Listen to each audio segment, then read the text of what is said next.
Comme vous le savez, tous les drones qu'on teste et qu'on essaie sur notre chaîne ont été achetés, ce qui nous permet d'avoir une certaine objectivité sur les tests qu'on vous propose. On parle quasiment que de la marque DJI puisqu'elle est bien au-dessus du lot par rapport aux autres marques. Et dans cette vidéo, on va s'arrêter particulièrement en vous parlant du R3S qui est, à nos yeux, reste à ce jour le meilleur compromis et le meilleur rapport qualité-prix des drones grand public qui sont en vente. Nous avons acheté ce R3S en novembre 2024 lorsqu'il est sorti et nous avions avant lui un R3 qui nous avait permis de faire un test. D'ailleurs, on vous remet ce test ici dans la description de cette vidéo. Avec lui, nous avons parcouru environ 330 km et fait 36 heures en l'air, en vol, où on a pu tester toutes les fonctionnalités qu'il possède, comme le tracking, comme le RTH amélioré, les fonctions panorama libre et tout un tas de tests qu'on va vous partager dans cette vidéo pour que vous puissiez vous faire votre propre avis sur ce drone.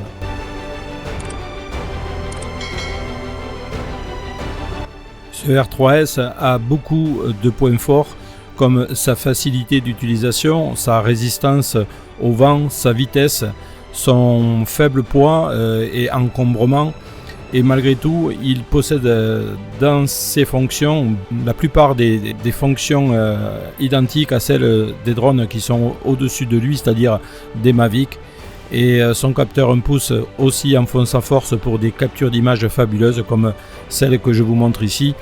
Donc je vais arrêter de vous expliquer tout ça et vous montrer en détail quelles sont ses forces et ses faiblesses.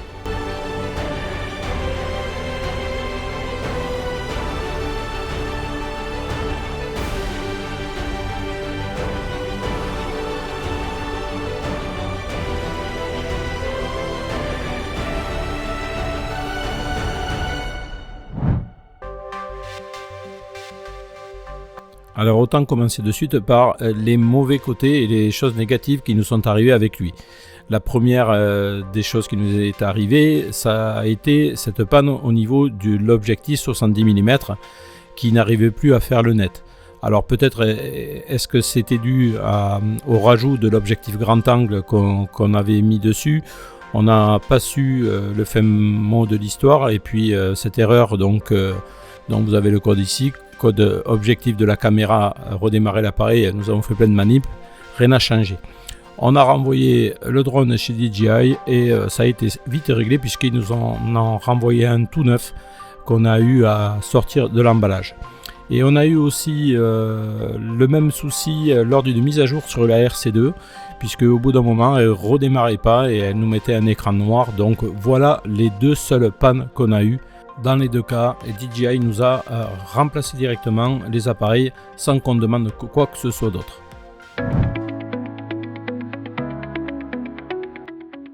On va parler ici de la fonction tracking, juste pour vous montrer à quel point elle est simple à utiliser, rien de particulier à faire. Ici je sélectionne en spotlight le véhicule. Vous voyez que sur l'icône en bas à gauche, il se met à l'arrière puisque c'est ce que je lui ai défini de faire. Et en fait, il va se contenter de suivre la voiture. Alors, il est rassurant grâce au lidar et ainsi que au capteur d'obstacles omnidirectionnel qu'il possède. Donc, je vais accélérer la scène par 3 pour vous montrer au bout ce que ça va donner. Ce qu'il faut aussi savoir, c'est que sur ce drone, on a le RTH qui est la possibilité de l'actualiser en fonction du point de départ et de le modifier lorsqu'on est arrivé sur un autre lieu, puisque là je suis à peu près à 450 mètres de l'endroit où il a décollé. Si j'ai besoin, je peux très bien le faire atterrir ici sans avoir de manipulation spécifique à faire. Donc vous voyez le drone comment il se comporte. Je lui ai demandé de rester derrière le véhicule et c'est ce qu'il fait. Il gère tout seul les arbres qui sont là en dessous de lui ainsi que la direction, et pourtant ici il y a pas mal de vent ce jour là. Idem en latéral avec un suivi sur le côté. Donc déjà avec ce drone c'est très rassurant puisqu'il a les capteurs latéraux d'obstacles. Je vais lui définir un mouvement lent où il va passer légèrement en avant du véhicule sur le côté droit et je peux le stopper quand je veux. Les arbres ne vont pas le gêner ou les divers obstacles, en fait il assure ça très facilement.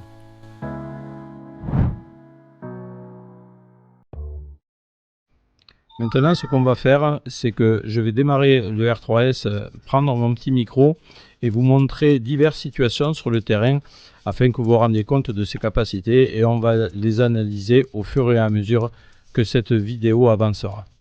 J'essaye de me maintenir sur ce chemin.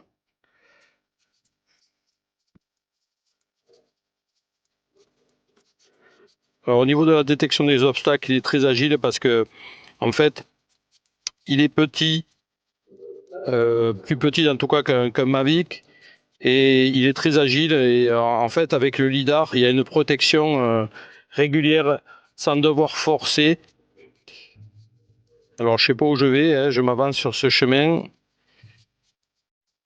Voilà, vous voyez, il me met juste la hauteur à 2-3 mètres, le côté qu'il voit aussi.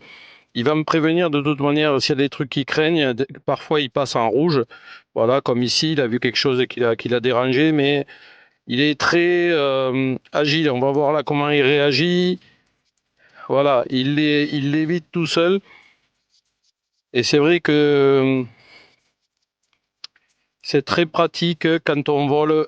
Pour voler sereinement, il prend pas de risque. Et en fait, je dois dire qu'avec lui, je suis hyper serein en vol parce que il y a des marges. Hein. Quand le côté, quand les capteurs passent en orange, déjà, ça me met une marge. Et quand ils passent en rouge, c'est que là, bon, je dois faire attention. Donc, je suis parti à 280 mètres. Il y a des arbres partout derrière moi sur ce chemin. Et je suis descendu, donc voilà, ça vous donne un aperçu un petit peu de ce qu'il est capable de faire. Donc je vais passer en mode normal et pas en mode ciné pour voir comment il se dirige. Mais vous allez voir ce que je vous disais.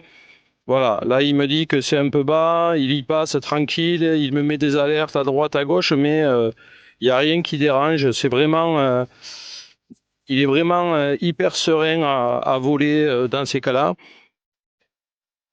Alors on va faire un test photo comme je vous disais pour vous montrer le binning. Là il n'y a pas de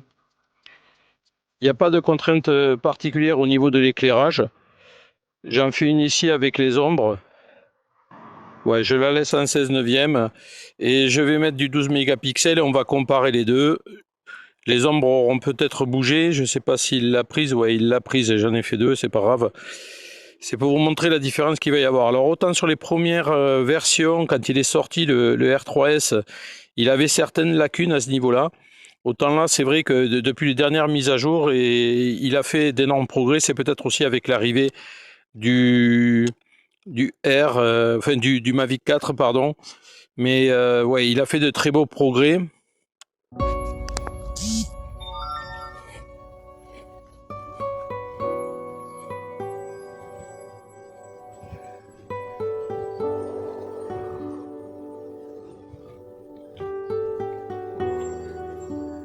Voilà, là je viens d'actualiser le point de départ puisque je suis passé donc de cet arbre là-bas au fond à ici et je devrais avoir une meilleure transmission. Alors vous voyez une journée comme celle-ci où il y a des giboulées, il y a du vent, pas mal de vent, ça bouge. Je vous assure que si vous avez un mini drone, eh bien, vous ne serez pas serein, il y aura des alertes en vol régulièrement. Et là, avec un air qui est pour moi la gamme parfaite, puisque elle permet de se déplacer justement dans des conditions comme ça, sans inquiétude. Allez, je vais le mettre sur un morceau de goudron pour qu'il décolle plus facilement.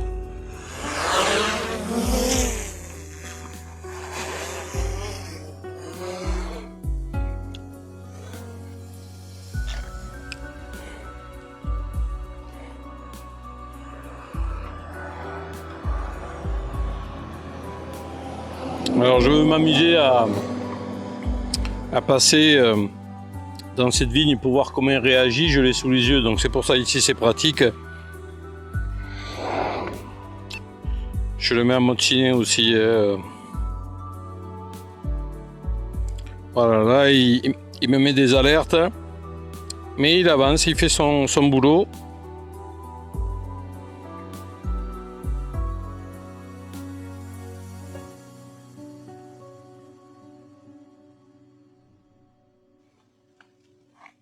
C'est juste pour vous montrer comment il est agile.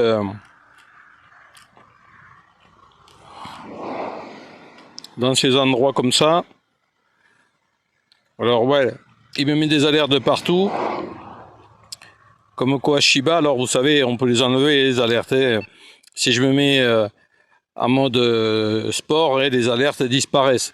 Après, si je fais ça, je prends le risque, vu qu'il va vite en plus, de me prendre quelque chose, puisqu'il n'a plus de protection des obstacles, et il va vite en plus. Donc voilà, j'évite de le faire. Alors là, si j'avance doucement, est-ce qu'il me met le lidar en route? Non, ça va. Vu que je vais pas vite, ça le tracasse pas. Si je baisse un peu, ben, il valide la chose. Donc vous voyez, avec un R3 qui est un peu plus gros qu'un Mini, on peut se permettre de passer dans un rang de vigne qui est pas si étroit que ça, hein. Mais on peut se permettre de faire un joli plan et de prendre certains risques tout en restant sécurisé. Et la batterie changée. Je voulais faire des tests de photos encore.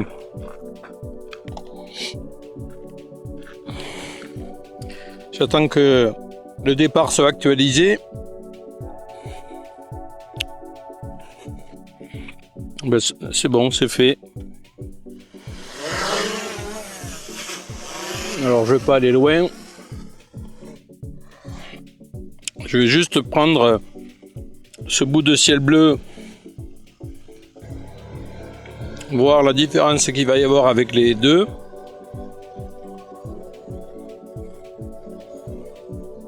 Je le laisse en 16/9. Hein. C'est pareil, c'est pour pouvoir avoir une plus grosse surface au niveau de l'image. Donc là, si vous voulez, ce que je fais exprès de faire un petit contraste entre le ciel et les nuages et les vignes avec le soleil sur les feuilles des vignes pour qu'on mesure la différence. Je ferai ça une fois arrivé à la maison.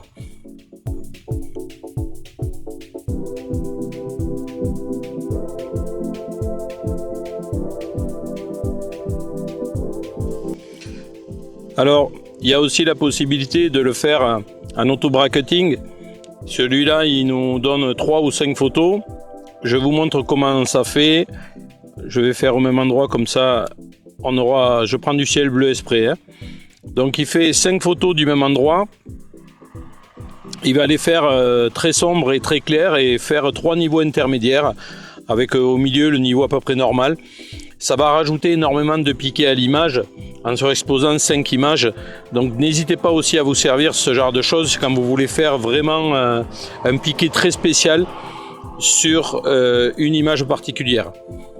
Ensuite, qu'est-ce que j'ai à vous parler? Donc ouais, il y a le mode rafale. Hein. Si vous voulez faire 5 photos rapides ou 3 photos rapides d'un élément qui bouge, un train, je sais pas, un bateau, une voiture ou une moto de course en train de rouler vite. Et vous pouvez aussi les déterminer de faire des photos à intervalles. C'est un petit peu comme ça qu'on fait les timelapse où on définit le temps qu'il va y avoir entre chaque image qu'il prendra sur une durée pour coller ensuite les images les unes aux autres et nous faire un petit film. Voilà, ça c'est pour la partie photo. Alors les master shots, on a fait déjà aussi une vidéo là-dessus. Je vous la réexplique pas puisque on peut faire tout un tas de choses avec. Idem avec les quick shots où on retrouve donc le drone, fusée, cercle, spirale, boomerang et une astéroïde. Donc je vous renvoie vers la vidéo qu'on a fait sur le sujet. L'hyperlapse il est là, donc c'est un mode photo aussi. Où vous pouvez le faire libre, c'est-à-dire que là, si vous voulez faire un sur place, vous utilisez le mode libre. Le mode cercle, il va tourner autour, comme montre l'exemple sur la vidéo. Donc, on détermine un point d'intérêt et il va tourner autour. Alors, la course aussi, ça c'est utile quand vous voulez que ça reste sur une même chose. Donc, c'est pareil, c'est un petit peu comme le cercle, sauf que il va passer à côté et adapter l'image à son passage. Ensuite, les waypoints, où on détermine un passage particulier et lui va le suivre en fonction des points qu'on lui a déterminés. Là aussi, je vous renvoie vers la vidéo qu'on a fait sur le sujet, parce que c'est vrai qu'on a commencé à balayer pas mal de vidéos et pas mal de sujets. Donc sur la vidéo, vous voyez ce que je fais avec le R3S. C'est quelque chose tout simple. Je me mets en D-Log M si vraiment je veux un petit peu retoucher, mais honnêtement, les réglages qu'il propose de base, même en mode automatique comme c'est le cas ici, suffisent largement. Vous n'avez pas besoin de faire des images retravaillées, etc. Parce que avec son système intégré de traitement d'image, ça va vous sortir de la super qualité sans avoir besoin de faire des réglages particuliers. Après, si vous êtes un adepte du réglage, n'hésitez pas à faire vos propres réglages en passant par du D-Log. Alors, je tenais aussi à le dire, si vous utilisez du D-Log M ou du HLG, le HLG, c'est un intermédiaire entre le normal et le D-Log. Vous avez de toute manière les luttes que vous propose DJI à télécharger gratuitement. Là aussi, on vous a expliqué, je vous mettrai le lien dans la description de cette vidéo, mais il n'y a rien à payer pour avoir des réglages propres. Donc vous allez sur le site DJI, vous choisissez le modèle de drone que vous avez et vous avez les différentes luttes en mode HLG ou mode D-Log. Et alors vous voyez là, j'ai mis le Color Display Assist qui me permet d'avoir un écran à peu près coloré, parce que si je l'enlève sur la télécommande, j'ai un écran qui est vraiment très plat au niveau des couleurs. Si j'étais avec un drone Mavic, j'aurais encore plus plat que ça. On a l'impression que c'est du brouillard, c'est tout plat. Alors c'est vrai que je me sers de ce Color Display Assist pour avoir un réglage qui est à peu près propre sur ma télécommande, parce que sinon ça me met des choses super plates et c'est pas très joli. Alors l'autre fois avec le flip, je vous remettrai le lien aussi de la vidéo que j'avais faite, une longue vidéo de 1 heure, mais j'avais pas calculé le temps. J'étais sorti avec le flip histoire de me dire allez, je vais aller me balader, et j'ai fait cette vidéo. Donc j'avais fait une autre vidéo, un plan, un enregistrement de plan. Alors je me demande si c'était pas là-bas, il me semble que c'était là-bas, où je vous avais donné une idée, et cette idée elle peut être refaite ici, mais je vais vous montrer la différence qu'il va y avoir entre, et je vous avais dit n'hésitez pas à faire un truc dans le style. Voilà, la vidéo je la lance, c'est ça si vous voulez. Et j'avais fait ça avec le flip, qui est un drone inférieur à 250 grammes. Et ça montrait le mouvement qu'il y avait. Le flip faisait un énorme mouvement. D'ailleurs, la vidéo, le plan que j'avais fait était inexploitable, parce que le flip bougeait tellement que on avait envie de vomir, l'impression d'être sur un bateau. Donc vous voyez, aujourd'hui, il y a beaucoup plus de vent que l'autre fois. Si je vous montre les épis de maïs, comment ils bougent énormément, on va dire qu'il y a le double que l'autre fois, et malgré tout, l'image reste stable. Donc c'est l'avantage d'avoir un R par rapport à un mini. Déjà, si on parle de la taille de la caméra, qui est ici sur un R3S, la caméra est 1 pouce, le capteur, alors que sur le R3, c'est le même que sur le Mini 4 Pro, le Flip ou le Mini 3 Pro ou le Mini 3. On est sur 1 tiers, alors que là on est sur 1 pouce direct. Donc mis à part ça, il y a la stabilité, j'en parle souvent, on vous le dit souvent sur Drone Technologie, mais la stabilité du drone sert beaucoup dans les endroits venteux. Je le répète souvent, la montagne, on est en hauteur sur un sommet, ça souffle fort. La mer, c'est souvent le cas, ça souffle fort, et du coup quand vous avez un mini, alerte, vous avez des alertes au milieu de la télécommande qui se met, et le drone peut même revenir au point de départ en déclenchant l'RTH, tellement il est bougé dans tous les sens. Donc ça, c'est la force d'avoir un R. Et l'autre force d'avoir un air, c'est l'autonomie des batteries, puisque vous voyez que là je suis en train de faire n'importe quoi, je bouge pas, et la batterie, j'en ai mangé un tiers.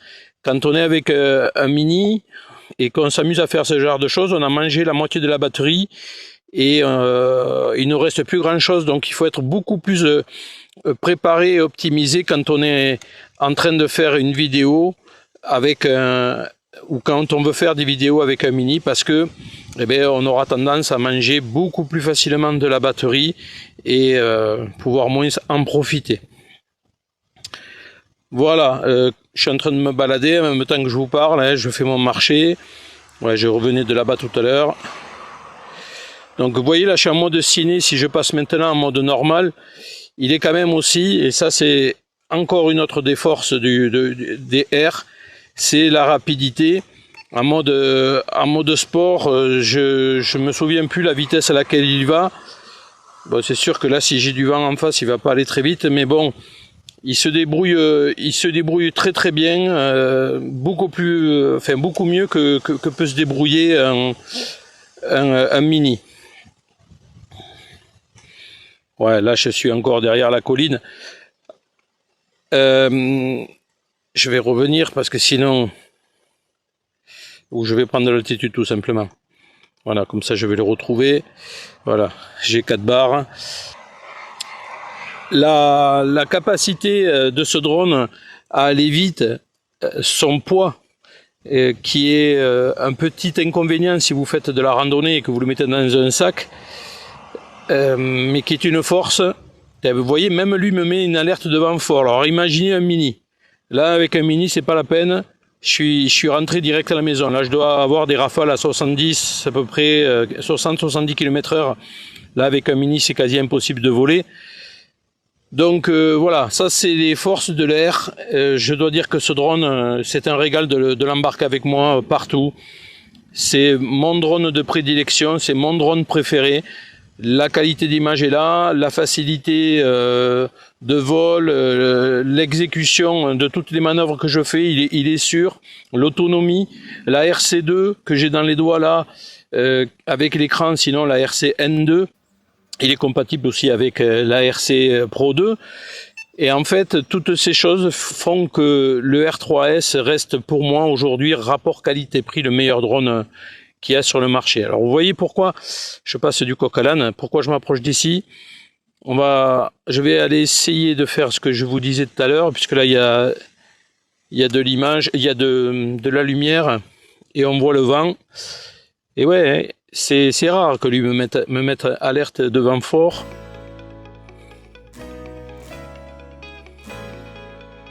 Donc là, j'ai le maïs qui se fait coucher où on voit le vent, et j'ai aussi des ombres qui passent avant la prochaine averse. Non, ça va, ça s'est dégagé.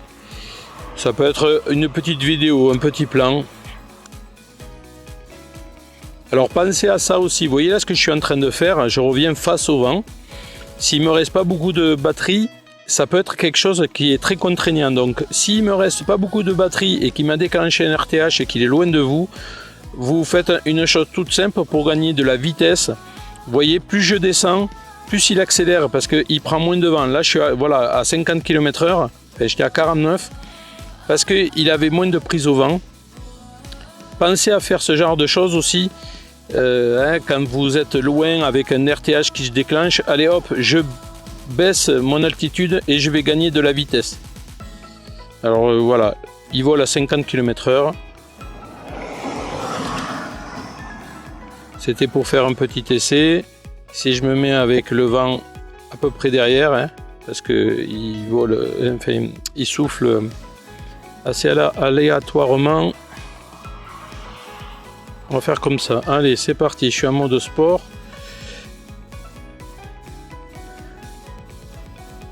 Avec le vent derrière. Et les rames et les voiles. Et ben ouais, vous voyez, 66 km/h. Donc c'est quand même pratique d'avoir un drone qui va à cette vitesse-là et qui maintient la stabilisation avec des rafales comme aujourd'hui. c'est quelque chose qui est rassurant.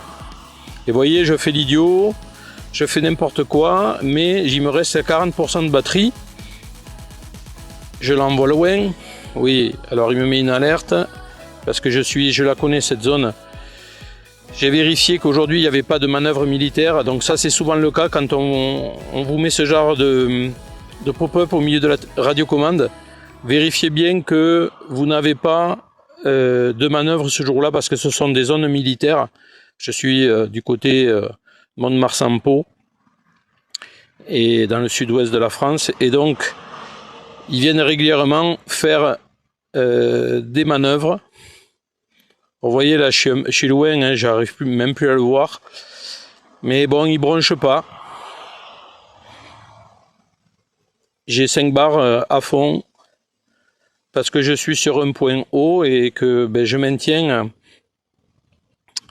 la liaison entre la radiocommande et le drone.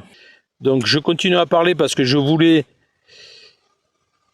faire un test sur le RTH pour vous montrer la précision du garçon. Si je vais là-bas, donc je rentrerai à la maison avec tous les tests que j'ai fait et je monterai la vidéo en fonction de comment ça m'inspire. Bon, là on va être prudent, on va remettre des capteurs d'obstacles.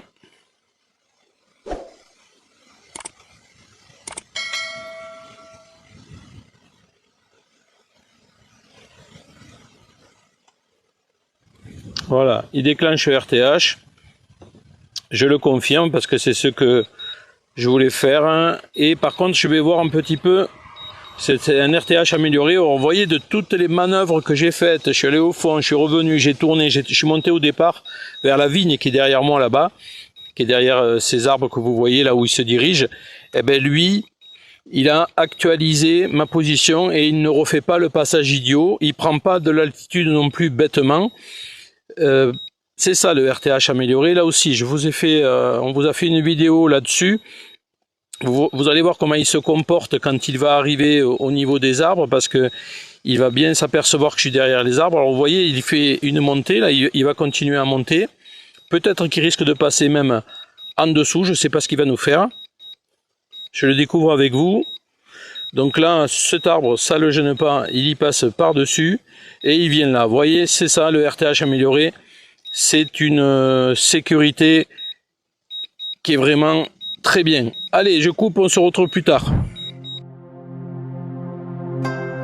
Voilà, de retour à la maison.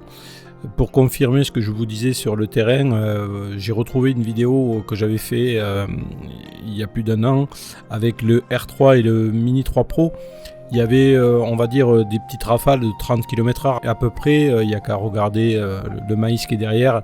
Et vous voyez la stabilité des deux drones, c'est vraiment pas comparable. Donc, pour redire ce que j'ai dit tout au long de cette vidéo, la force de ce R3 et bien sûr du R3S avec la caméra d'1 pouce, c'est la qualité des images. Sans utiliser le binning, vous pouvez même faire des images fabuleuses, et idem sans faire de réglage particulier ni utiliser du D-Log pour les vidéos. Donc ce drone, c'est un compromis vraiment idéal entre, comme je vous l'ai dit, la qualité des images, l'autonomie qu'il propose, les fonctionnalités à embarquer. On aurait pu aussi parler du panorama libre qui équipe le R3S. On a fait aussi une vidéo sur le sujet qu'on vous met dans la description de celle-ci. Bref, le compromis idéal aujourd'hui, c'est ce drone, à mon avis perso. Si vous regardez le prix et la différence de prix qu'il peut y avoir entre un Mini 4 Pro et un R3S, on va être à 200 € près, à quelque chose près. Donc sur ce genre de choses et sur cette comparaison, il n'y a pas photo, ce drone est largement au-dessus du lot. Après, mettre le double pour avoir un Mavic 4 Pro à l'heure actuelle, c'est quelque chose qui n'est pas forcément utile si vous n'êtes pas à la recherche de grande qualité d'image. Voilà tout ce que je pouvais vous dire sur ce drone DJI R3S. J'espère que cette vidéo vous sera utile si vous hésitez à l'acheter. N'hésitez pas à me poser vos questions dans les commentaires. Comme n'hésitez pas à aller lire les articles qui parlent de l'R3S et des autres drones sur drone-technologie.fr. Merci et à bientôt.